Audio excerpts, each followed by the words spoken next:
में रह गई थी। पहले है प्राइस रीअरेंजमेंट।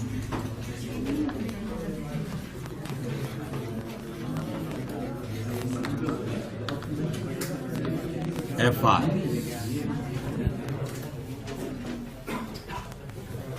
किसी फिनाइल एस्टर को, यानी अगर फिनॉल को हम RCOCl या RCO ट्वाइस O, मतलब किसी एसिड हैलाइड या एसिड एनहाइड्राइड से ट्रीट करें तो फिनाइल एस्टर बनता है।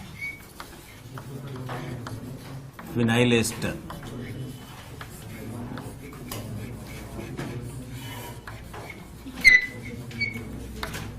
और इसको अगर हम AlCl3 के साथ हीट कर दें ना, AlCl3 के साथ हीट कर दें तो ये जो RCO ग्रुप है ना, ये पैरा पोजीशन पर माइग्रेट हो जाता है।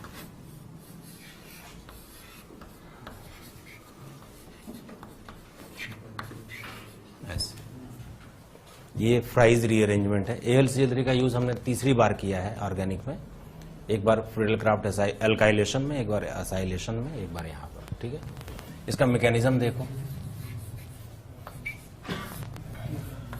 मैकेनिज्म क्या है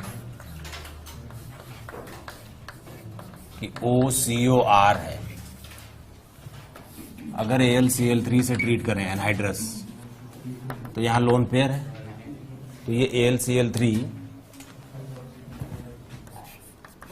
AlCl3 इस ऑक्सीजन के साथ कोऑर्डिनेट कर लेता है।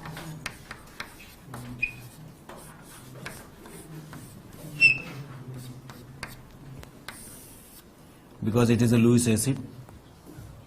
तो जब ये कोऑर्डिनेट कर लेता है तो यहां पर ये बॉन्ड ब्रेक हो जाता है। तो इस बॉन्ड के ब्रेक होने से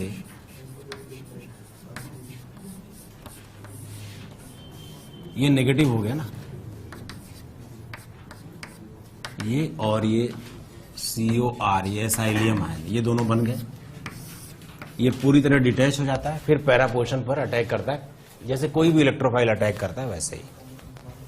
तो जब ये अटैक करता है, पैरा अटैक,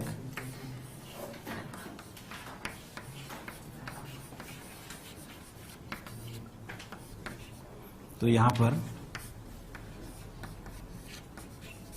ये प्लस चार्ज आ जाता है। फिर उसके बाद ये वापस आता है। ठीक है ना, तो H+ के फायर होने से ये OH बन जाता है।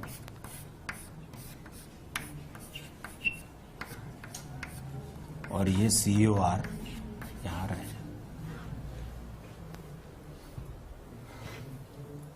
अब इसमें एक क्वेश्चन होता है कि ये पूरी तरह डिटैच होकर तब अटैक करता है, मतलब ये इंटरमॉलिक्यूलर रीअरेंजमेंट है या इंट्रा है, इधर से डिटैच हो रहा है और सामने अटैक कर रहा है। ठीक है ना, तो बाद में एविडेंस आया कि ये इंटरमॉलिक्यूलर रीअरेंजमेंट है, यानी कि पहले पूरी तरह डिटैच हो जाता है एसाइलियम आयन, उसके बाद पैरा पोजीशन पर अटैक करता है। ठीक है ना, so basically it is an intermolecular and not intermolecular rearrangement.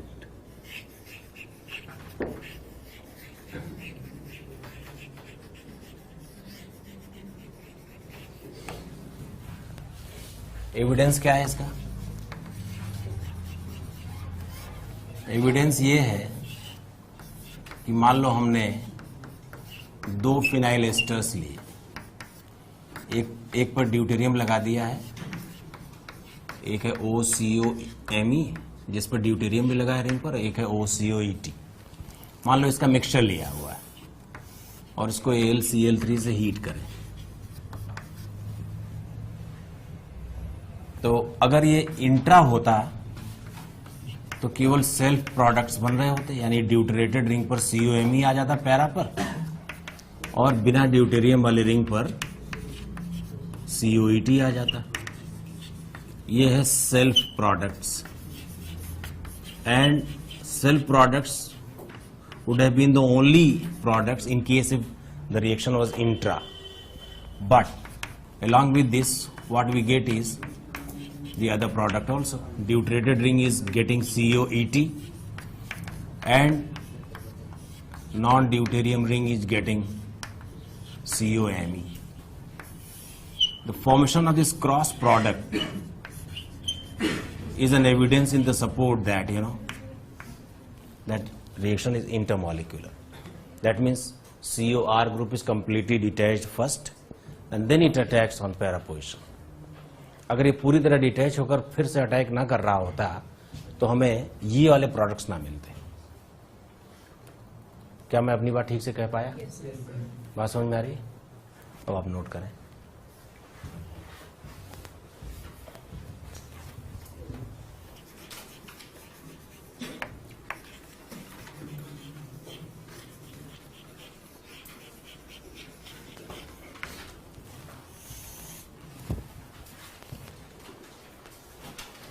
Claisen rearrangement क्या है साहब?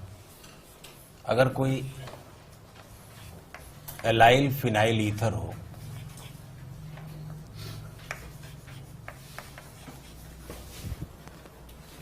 और इधर ये इन दोनों CH2 को डिस्टिंग्विश करने के लिए एक तरफ कार्बन 14 ले लिया मैंने, तो इसको केवल हीट करने से भी ये जो है ना, ये जो एलाइलिक ग्रुप है ना, ये वाला ग्रुप ये माइग्रेट होकर ऑर्थो पर आ जाता है. इंट्रामोलिकुलर रिएक्शन होती है और C14 यहां आ जाता है. आप समझ गए? ये पलट के आता है, सामने बाहर वाला जो कार्बन है वो ऑर्थो पर आता है. मैकेनिज्म क्या है?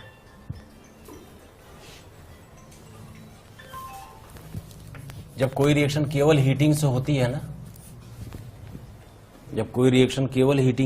ना, तो वो साइक्लिक TS से होकर गुजरती है. ठीक है ना? जरा देखो, सिचुएशन ये है,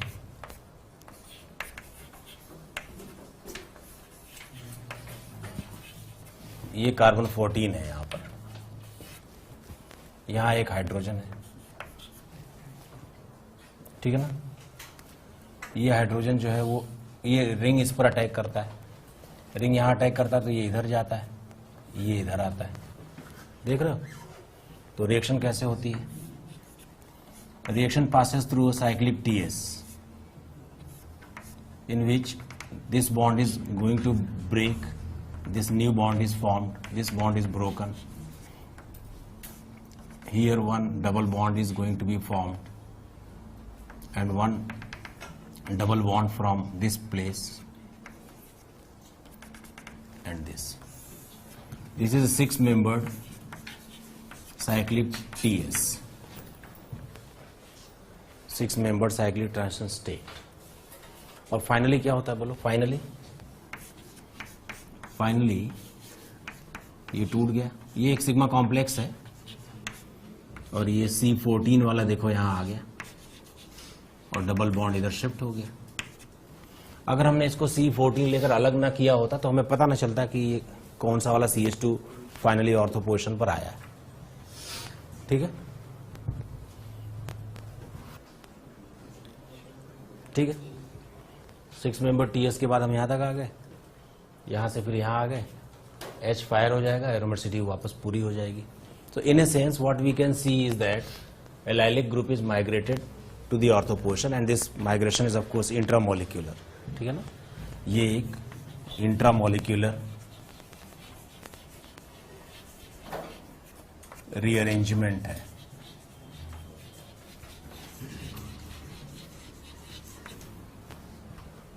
अगर दोनों ऑर्थो पोजीशन ब्लॉक्ड हो तो माइग्रेशन 2 बार साइक्लिक TS के थ्रू होते हुए पैरा पर आ जाता है.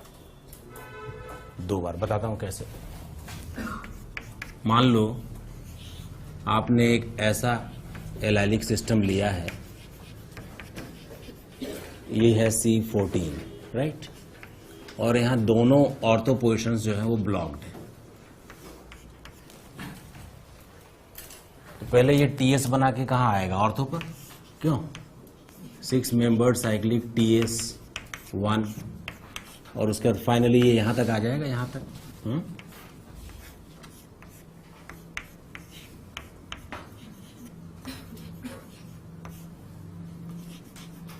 ये C14 आया रिंग के ऊपर, ऐसे हुआ ना बेटा, क्यों?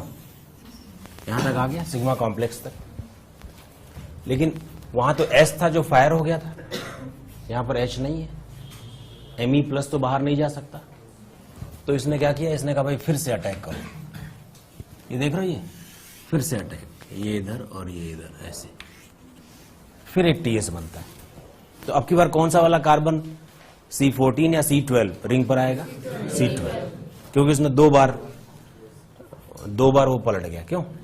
तो फिर से एक साइक्लिक TS बनेगी, 6 मेंबर्ड साइक्लिक TS सेकेंड। ये 6 मेंबर नहीं होती, थोड़ा ज्यादा मेंबर्स होते हैं इसमें। और finally what we get is you know, यहां मिथाइल, यहां पर है OH,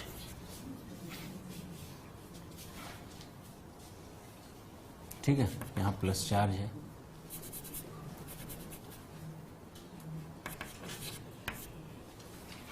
तो क्या बन जाता है ये बोलो? यहाँ O माइनस है और ये रहा, क्या बन जाएगा बोलो? CH2 और ये कार्बन 14 बाहर हो जाएगा। अब ये H फायर हो जाएगा यहाँ से, तब ये बन जाएगा फाइनली पैरा पोजीशन पर मिथाइल वाला ये आ जाएगा।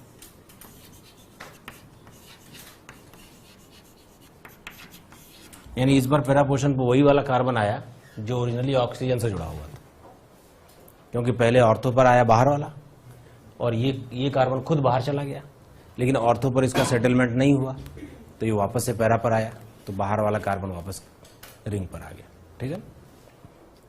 सो basically allylic group migrates to para position through 2 cyclic TS and finally we get the carbon attached to benzene ring directly, and that carbon is same which was originally present with oxygen, ठीक है ना। अब इसमें क्या है, allylic group को पहचानना आपको एक इंपॉर्टेंट काम है। मैं बताता हूँ, एक आध एग्जांपल देता हूँ, आपको पहचाना होगा कौन सा एलाइलिक ग्रुप है और माइग्रेट करके कैसे रिंग पर पहुंचेगा, ठीक है।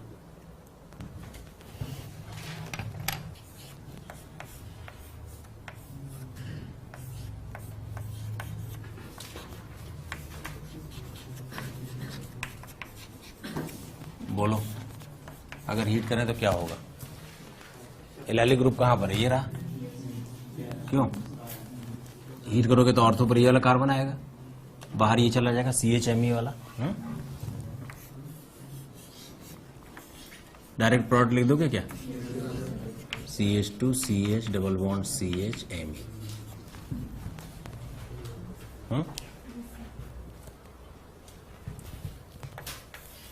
इसको पहचानना जरा, मतलब आप प्रोडक्ट लिखना,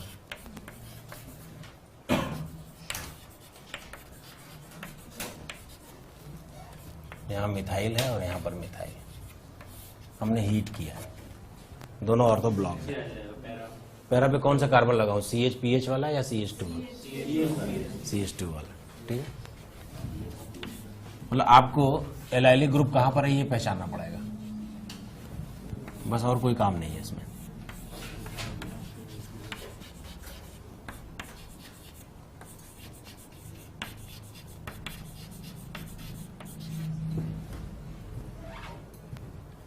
ठीक है, नोट करो। सबसे इंपॉर्टेंट पोर्शन पे हम आ गए हैं, डाईएजोटाइजेशन।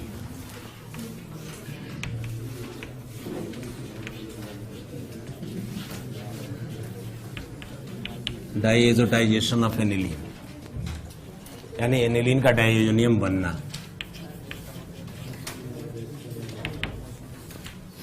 डाईएजोटाइजेशन ऑफ एनिलीन, ये प्राइमरी एरोमेटिक एमीन की रिएक्शन है। This is the reaction of primary aromatic amine. क्या होता है,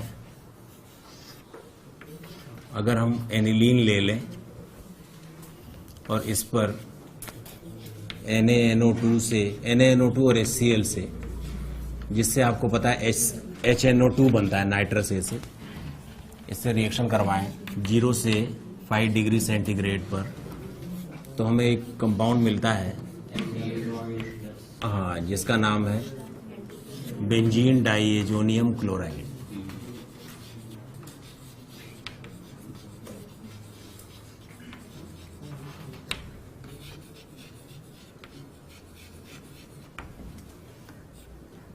BDC, ठीक है ना, बेंजीन डाइएजोनियम क्लोराइड। पहले इसका मैकेनिज्म देख लेते हैं। ये जो BDC है बहुत इंपॉर्टेंट है, ऑलमोस्ट किसी भी तरीके का एरोमेटिक कंपाउंड इससे बनाया जा सकता है, ठीक है। पहले इसका मैकेनिज्म देखते हैं। आपको तो पता है ये HNO2 आ जाएगा, ठीक है ना। ये जो HNO2 है ना, होनो इसको बोलते हैं, ये एसिडिक मीडियम में HCl को एक्सेस में लिया जाता है, इट गेट्स प्रोटोनेटेड। ये अभी हम लोग इलेक्ट्रोफाइल क्रिएट करवा रहे हैं। सो आफ्टर प्रोटोनेशन इसमें से वाटर निकल जाता है, तो वाटर निकलने के बाद ये बन गया नाइट्रोसोनियम आयन। हम लोगों ने फिनॉल के समय देखा था कि नाइट्रोसोनियम आयन वहां पर इलेक्ट्रोफाइल की तरह बिहेव कर रहा था और इसने वहां EASR रिएक्शन करवाई, यानी कि ये फिनॉल के पैरा पोर्शन पर अटैक करके पैरा नाइट्रोसोफिनॉल बना रहा था, जिसमें टॉटोमेरिज्म भी होता है। लेकिन ये नाइट्रोसोनियम एनिलीन के साथ EASR नहीं करता, ये एनिलीन के साथ एसिड बेस रिएक्शन करता है। NO plus is a Lewis acid and aniline is a Lewis base। इस तरह से रिएक्शन हो जाती है, ठीक है ना। It is not EASR। एक और इलेक्ट्रोफाइल है जो इसी तरीके से फिनॉल और एनिलीन के साथ भेदभाव करता है, कौन सा? हाँ, DCC, डाइक्लोरोकार्बीन। और एक ये, उस समय भी जब हम लोग फिनॉल के समय लिख रहे थे तो मैंने कंपैरिजन करते हुए वहां पर एक ब्रैकेट बनाया था, जिसके लिए मैंने आपसे कहा था कि आप खुद भी कर सकते थे, लेकिन मैं कर रहा हूं। वो आपके लिए बेइज्जती वाली बात थी।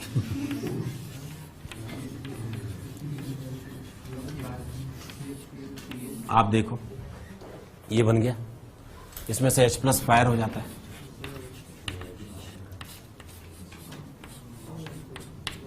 H+ फायर होने के बाद ये इस तरह का एक कंपाउंड बन गया। अब इसमें होता है टॉटोमेरिज्म, ठीक है ना।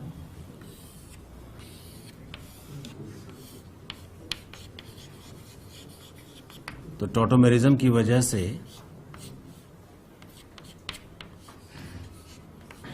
ये बना NOH, लेकिन हमने एसिडिक मीडियम ले रखा है। तो एसिडिक मीडियम में आपको तो पता है कि OH जो है वो एसिडिक मीडियम में प्रोटोनेट हो जाएगा। हाँ, तो प्रोटोनेट हो गया तो फिर ये बाहर निकल जाएगा वाटर की फॉर्म में, OH2+ बन गया। अब जब H2O यहां से बाहर निकलेगा तो इसका जो लोन पेयर है ना, वो यहां पर आके इलेक्ट्रॉन डेफिशिएंसी को पूरा कर देगा। तब ये आयन बनता है जिसका नाम है benzene diazonium ion. This is benzene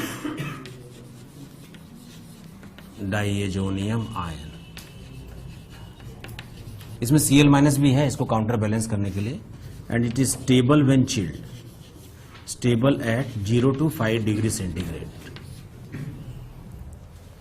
ऐसा अगर एल्काइल एमीन ले लेते हैं ना, अगर एलिफेटिक एमीन ले लेते तो उसका डाइएजोनियम स्टेबल ना होता, लेकिन एरोमेटिक एमीन का, एरोमेटिक प्राइमरी एमीन का डाइएजोनियम स्टेबल है।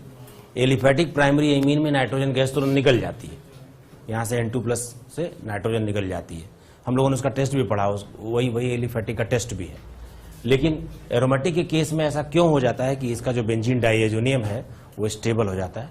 उसका रीजन ये है, हाँ, कि यहां पर देखो पाई सिग्मा पाई, ये रेजोनेंस है, तो इसको एक एक्सटेंडेड कॉन्जुगेशन का रेजोनेंस भी मिलता है, स्टेबिलिटी भी मिलती है। And because of this extra stability due to extended conjugation, aromatic diazonium is stable, whereas aliphatic diazonium was not stable, ठीक है। तो वो जरा लिख देते हैं यहाँ पर, आप पहले नोट करें इसको। N2+ has got extra stability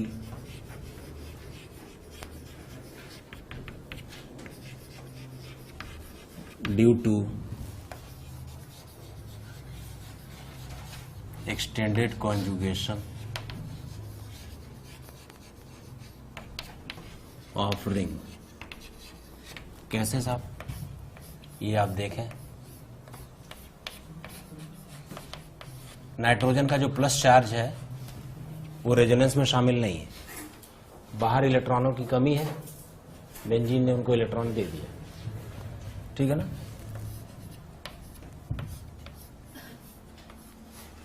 तो प्लस चार्ज यहां खुद पे इसके ऊपर आ गया, बेंजीन के ऊपर ही आ गया,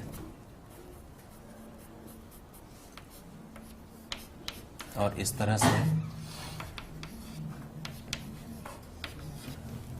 से एक्सटेंडेड कॉन्जुगेशन की वजह से ये स्टेबिलिटी हो जाएगी, और आरएस बन जाएंगे इसमें। क्यों और आरएस बन जाएंगे? This positive charge on the ring is delocalized very badly, you understood. तो इस तरह से रिएक्शन हो जाएगी, समझ में आ गई बात। यही वाला कॉन्जुगेशन, यही वाले ये एक्स्ट्रा स्टेबिलिटी एलिफैटिक के केस में नहीं होती। In case of aliphatic, in case of aliphatic primary amines, अगर हम इसको NaNO2 और HCl से ट्रीट करें तो जो डाइएजोनियम मिलता है वो अनस्टेबल हो जाता है। क्यों अनस्टेबल हो जाता है? क्योंकि इसको कोई एक्सटेंडेड कॉन्जुगेशन की स्टेबिलिटी मिली हुई नहीं है, और इसीलिए यहाँ कार्बोकेटाइन बन जाता है और नाइट्रोजन बाहर हो जाती है। मैंने आपको बताया था एक बार कि इसको पुअर लिविंग ग्रुप को गुड लिविंग ग्रुप में कन्वर्ट करने का ये एक तरीका है। तब हम लोगों ने इसका मैकेनिज्म नहीं पढ़ा था कि HNO2 कैसे इसको N2+ में बदलता है। आज हमने पढ़ लिया, NO+ बनाकर NH2 पर लगा के कर देता है। बात समझ में आ गई?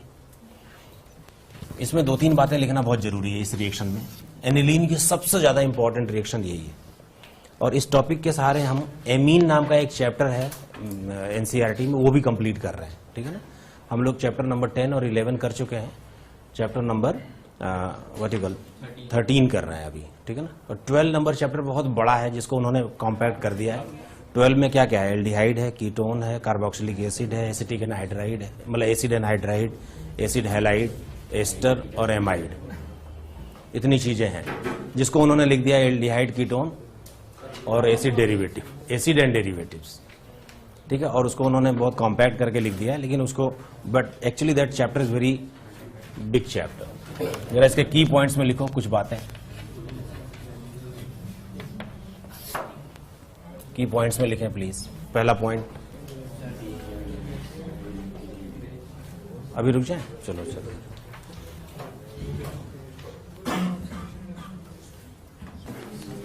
Please right.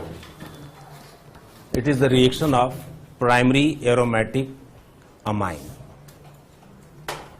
It is the reaction of primary aromatic amine.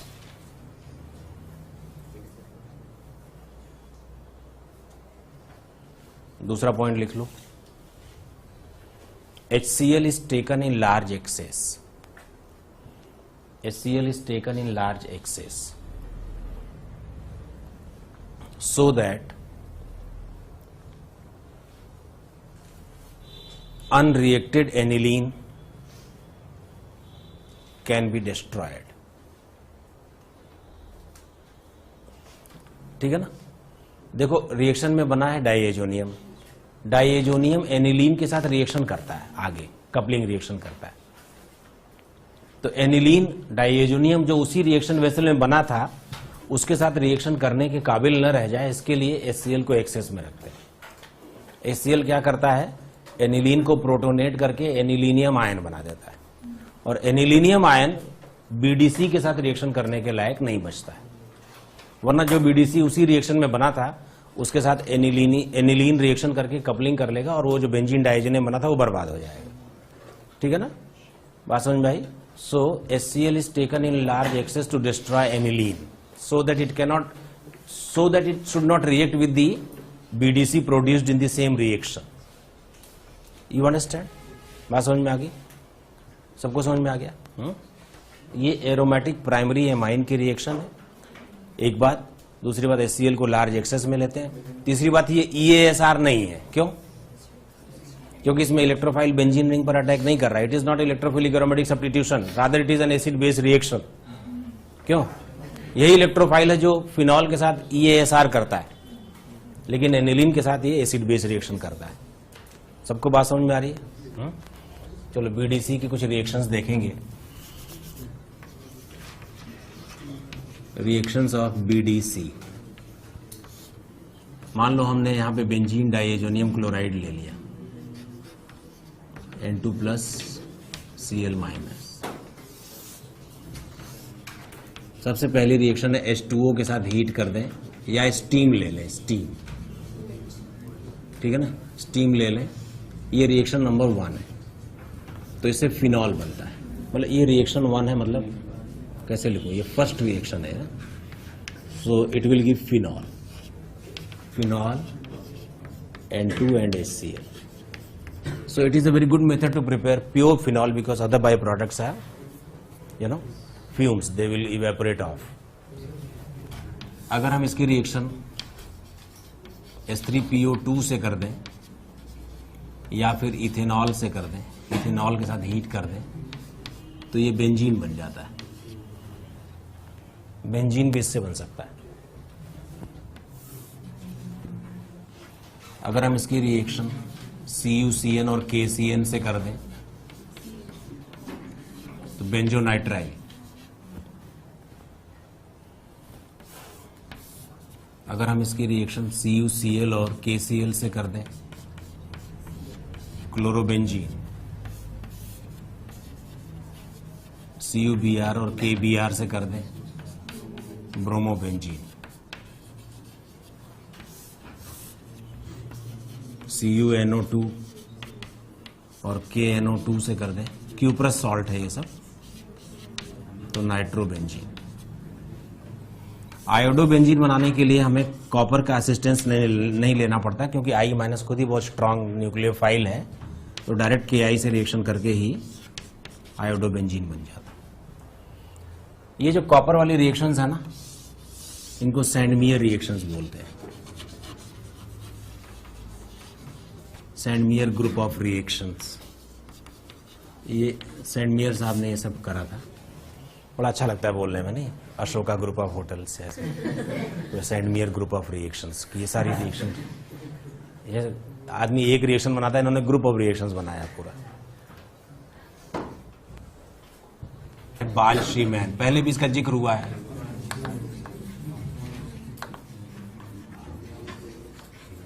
This is the best reported reaction for the preparation of fluorobenzene so far. क्या होता है इसमें? पहले हम BDC ले लेते हैं, इसको HF और BF3 के साथ हीट करते हैं, तब ये बनता है। ये आपको तो पता है, this is stable at 0 to 5 degree centigrade, और अब ये बनता है टेट्राफ्लोरोबोरेट, मतलब benzene diazonium tetrafluoroborate, and this is extraordinary very stable. This diazonium is stable even at room temperature, stable at 25 degree centigrade even, और इसको जब हम हीट करते हैं तब फ्लोरोबेंजीन बनता है। फ्लोरोबेंजीन, नाइट्रोजन इज आउट, और क्या क्या बन जाता है, बोरॉन ट्राइफ्लोराइड बन जाता है।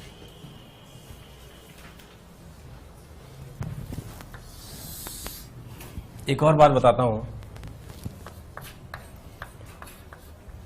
फिनाइल कार्बोकेटायन का बनना बहुत डिफिकल्ट है। This is phenyl cation and it is highly unstable. हम लोगों ने हमेशा इसके बारे में बात की है, और मैंने कहा था कि जनरली ये नहीं बनता, लेकिन डाइएजोनियम के साथ इसके बनने का एक्सपेरिमेंटल एविडेंस है। ठीक है ना, ठीक है ना, but it is formed in case of benzene diazonium ion. Evidence क्या है? ये एक एक्सपेरिमेंट है, नाम है scrambling of nitrogen, scrambling of N15। Scrambling मतलब डांसिंग, मतलब अपनी जगह बार बार बदलना। अगर हम मान लें, जरा बोर्ड की ओर सभी लोग देख लें, अगर हम मान लें कि हमने इस तरह का डायजोनियम बना लिया है जिसमें एक नाइट्रोजन 15 है, ऐसा बनाया जा सकता है। कैसे? हम NaNO2 और HCl की सहायता से, एनिलीन की सहायता से बनाते हैं। तो एनिलीन पर तो हम सिंपल नाइट्रोजन ले लें और NaNO2 में जो नाइट्रोजन लिया है वो हम N15 ले लें। तो इस तरह का डायजोनियम आयन बनाया जा सकता है। लेकिन हमने थोड़ी देर में देखा कि थोड़ी देर बाद हमें एक ऐसा डायजोनियम मिलता है जिसमें N15 एक्चुअली रिंग पर लगा हुआ है। How is it possible? How is it possible without the formation of this? You know nitrogen is, sorry, N2 plus is the best Lewin group. N2 plus is the best Lewin group in our list. So, although phenyl cation is highly unstable and generally it is not formed, but in case of diazonium, phenyl cation is formed not because here phenyl cation is different and stable, but because of great leaving tendency of N2 plus। और उसका सबूत यह है कि nitrogen बार बार अपनी जगह बदल रहा है। यह तभी संभव है जब बीच में फिनाइल केटायन बनता हो। आप देख लीजिए, पहले N2 प्लस डिटैच हो गया, जब वापस अटैक हुआ तो दोनों को अपॉर्चुनिटी थी अटैक करने की। Do you understand? Here phenyl cation is form not because phenyl cation is different here, but because of great leaving tendency of N2 plus, and N2 plus is the best leaving group in our list. ठीक है ना? इसका बार बार nitrogen 15 का बार बार अपनी जगह से इधर उधर उछलना इस बात का सबूत है कि फिनाइल केटायन तो बना होगा। ठीक है, हमने फिनाइल केटायन को बनते हुए नहीं देखा, लेकिन हमें तो ये तो दिख रहा है ना, N15 इज रेडियो एक्टिव, तो हमें दिख रहा है कि कभी वो बेंजीन से जुड़ा है, कभी बेंजीन के बाहर है। ठीक है, यू अंडरस्टैंड? इसी पर बेस्ड है वो सब रिएक्शंस का। इन रिएक्शंस की नंबरिंग कर देता हूं, रिएक्शन 1, 2, 3, 1 और 2 का मैकेनिज्म बताऊंगा सिर्फ। ठीक है ना?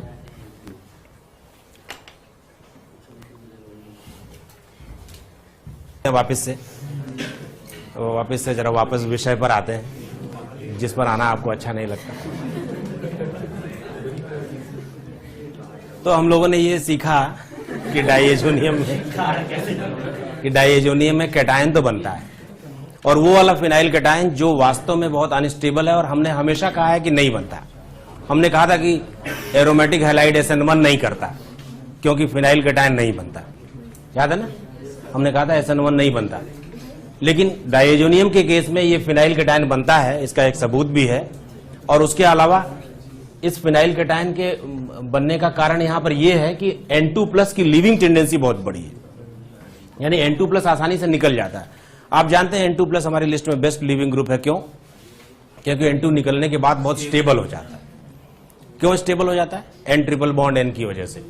N triple bond N of nitrogen is very stable, very strong bond with 228 kilocalorie bond energy, and this is the reason N2 is present in atmosphere by 78% proportion unreacted। आपने देखा होगा नाइट्रोजन की reaction अगर कराएं तो minimum 500 degree centigrade temperature चाहिए होता है, वरना नाइट्रोजन रिएक्ट नहीं करती है। तो नाइट्रोजन एक तरह से what you call inert gas की तरह से लिया जाता है नाइट्रोजन को। तो इसका मैकेनिज्म देखते हैं। मैकेनिज्म ऑफ रिएक्शन 1 हम लोगों ने वहां लिस्टिंग की थी रिएक्शन में, जिसमें फिनॉल बना था। अगर मान लो डायजोनियम लिया तो आपको तो पता है कि नाइट्रोजन निकल जाएगी और इसमें बन जाएगा फिनाइल कैटायन, और इस फिनाइल कैटायन पर H2O एज अ न्यूक्लियोफाइल आ जाएगा और तब ये बन जाएगा OH। ये है लाइक SN1। क्यों? SN1 की जैसी रिएक्शन है, कार्बोकेटायन बन के रिएक्शन हुई है, और कार्बोकेटायन के बनने के एविडेंसेस हैं, फिनाइल कैटायन के बनने के एविडेंस है। मैकेनिज्म ऑफ रिएक्शन 2 जिसमें बेंजीन बना था। क्या होता है भाई?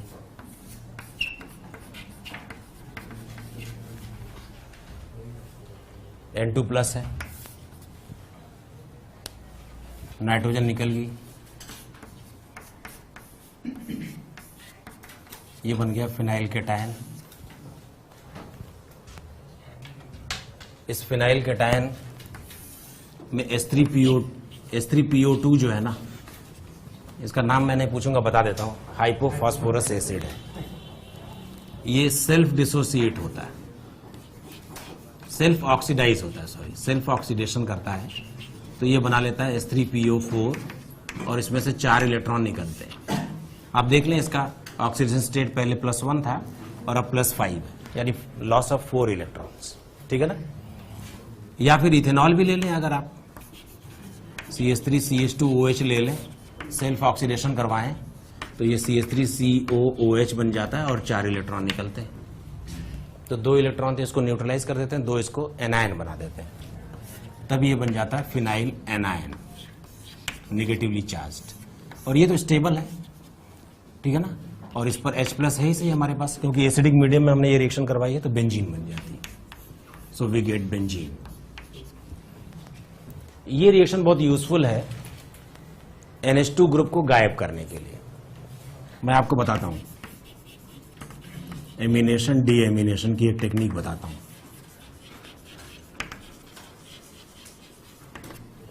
एमिनेशन डीएमिनेशन, मान लीजिए बेंजीन के ऊपर NH2 लगाना हो, एमाइनो ग्रुप, तो पहले क्या करें आप बताएं। HNO2 और H2SO4 से आप नाइट्रोबेंजीन बना लें, फिर क्या करें, SN और HCl से उसको रिड्यूस कर दें। This is amination, this is amination. इसमें क्या होगा, NH2 बन जाएगा, बेंजीन के ऊपर NH2 ग्रुप आ जाएगा, ठीक है ना। अब मान लो इस NH2 को गायब करना हो तो क्या करें बताएं। पहले NaNO2HCl से ट्रीट करिए, क्या बनेगा बताएं, N2+, फिर H3PO2 से इसको हीट कर दीजिए, तो क्या हो जाएगा, N2+ गायब हो जाएगा। तो ये है डीएमिनेशन, ठीक है ना। तो ये एमिनेशन डीएमिनेशन की टेक्निक है। इसके बीच में अगर आप कोई फायदा उठाना चाहते हैं तो उठा लीजिए, भाई इंसान फायदा उठाने के लिए बना है। तो मैं बताता हूं क्या इसके फायदे हैं। इसका एप्लीकेशन देख लो, एमिनेशन डीएमिनेशन का। अगर मान लो बॉयज, अगर मान लो बेंजीन के ऊपर हमें 3 ब्रोमो लगाना है, एनसीईआरटी का क्वेश्चन है ये, 135 ट्राइब्रोमो। आपको सजेस्ट करना है क्या स्कीम होगी।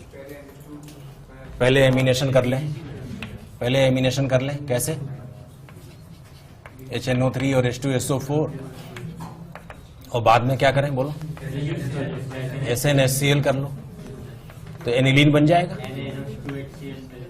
अब एनिलीन पर अगर ब्रोमिनेशन करें Br2 वाटर से, तो क्या होगा, ट्राइब्रोमो बन जाएगा।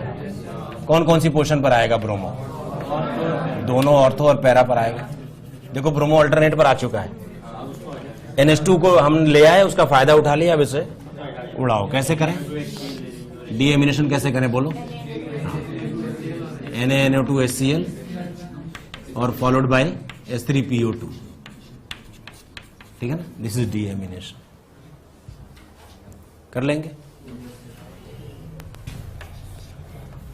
एक और है फिर, ये क्वेश्चन एनसीईआरटी से था, अब ये भी देखें।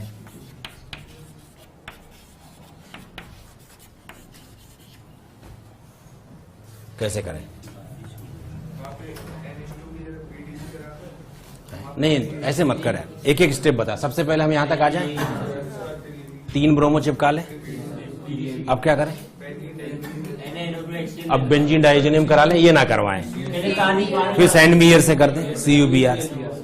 क्या सबसे पहले बताओ क्या करूं, HNO3 और H2SO4 कर लिया जाए, फिर SnHCl से एमीन बना लिया जाए, एनिलीन, फिर उसका फायदा उठा लिया जाए। क्यों, अभी क्या करें बोलो, NaNO2, नहीं पहले डाइजेनियम तो बनाओ, NaNO2HCl eight 0 to 5 degree centigrade. अब इसमें अगर हम सैंड मीयर कर दें और डीएमिनेशन ना करें, क्यों, तो एक ब्रोमो और आ जाए,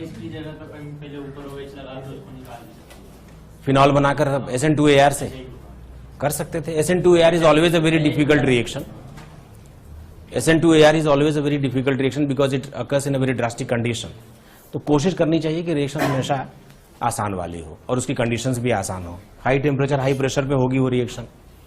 भाई एक बात मुझे बताओ, 1 एटमॉस्फेरिक प्रेशर है, आपसे कहा जाए कि 10 एटमॉस्फेरिक प्रेशर बनाओ, तो यही एक डिफिकल्ट बात हो जाएगी अपने आप। और प्लीज अलाउ मी, बेंजीन लिया,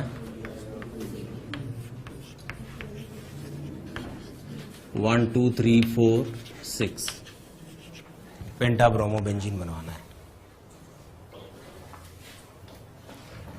सजेस्ट द स्कीम।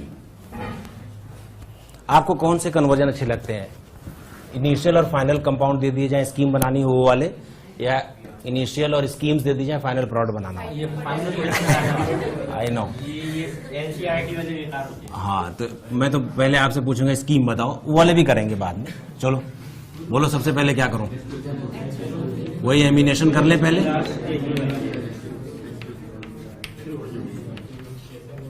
चलो NH2 आ गया, अब क्या करें?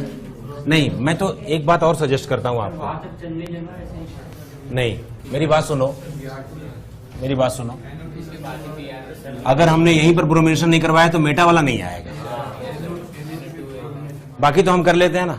एक ही उसी की तो डिफिकल्टी है जो मेटा पोजीशन पर आया है, वही तो एक डिफिकल्ट बात है। तो पहले यहीं ब्रोमिनेशन कर लो एक, क्यों? Br2Fe यहीं कर लो, तो मेटा वाला आ गया, ये आ चुका है, और NO2 यहां पर आ चुका है। कैन यू विजुलाइज कि मैं लिख लिख के करूं? हाँ, एक मैं पहले स्कीम पूरी करने दे, फिर उसके बाद क्या करूं? SnHCl से NH2 बना लो, फिर उसके बाद क्या करूं? Br2H2O कर लो। तो अब कौन कौन से आ गए? ये और ये आ गए, अभी ये बाकी है। वहां पर NH2 आ चुका है, अब क्या करें बोलो?